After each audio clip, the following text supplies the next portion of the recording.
تو उस तनाजुर में ये शेर है कि ये कह के खाक की चादर ही ओढ़ ली मैंने, यहाँ बिछोना तुम्हें जेब ही नहीं देता। और है कि समझ गए हो अगर कल्ब की हकीकत तो, समझ गए हो अगर कल्ब की हकीकत तो, नफाक गुना तुम्हें जेब ही नहीं देता।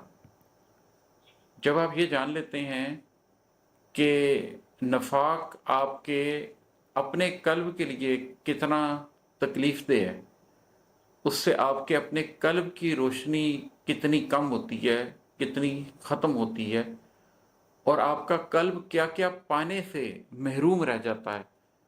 जो नूर, अल्लाह का नूर आपके कल्ब को हासिल हो सकता है, उस नूर से महरूम रह जाता है।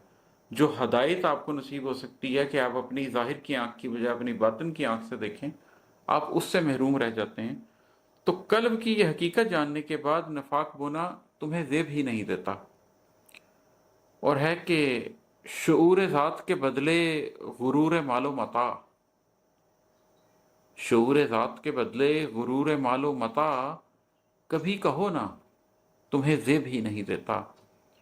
हम जो मालो मता के जिस गुरूर में मुब्तला हैं, तकब्बुर नहीं, गुरूर, गुरूर का मानी है धोखा, तो हम ये मेटीरियलिज्म के जिस धोखे में का शिकार हैं।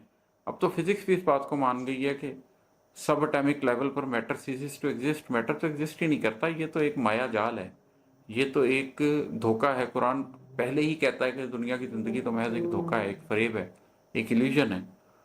तो हम इसके बदले जब अपने शऊर ज़ात का सौदा कर देते हैं, हम अपनी ज़ात में बहुत कुछ जान सकते हैं, समझ सकते हैं, अपनी ज़ात को वो शऊर दे सकते हैं जिससे वो अगली दुनियाओं का, अगली गैलेक्सीज का सफ़र कर सके, मौत के बाद का सफ़र कर सके, नूरी रास्तों पर चल सके। तो जब शऊर ज़ात के बदले गुरूर मालो मता हम बेच रहे होते हैं, तो कहीं पर रुक कर इस शख्स को अपने आप से खुद भी तो कहना चाहिए ना कि ये मुझे जेब ही नहीं देता। कहीं ना कहीं हर शख्स को ये फैसला करना पड़ेगा कि उसको ये जेब नहीं देता कि वो दुनिया की खातिर अपनी आखिरत का सौदा कर ले। और है कि तुम्हारा नफ्स अगर रूह पर गरा है तो, तुम्हारा नफ्स अगर रूह पर गरा है तो, ये बोझ ढोना तुम्हें जेब ही नहीं देता।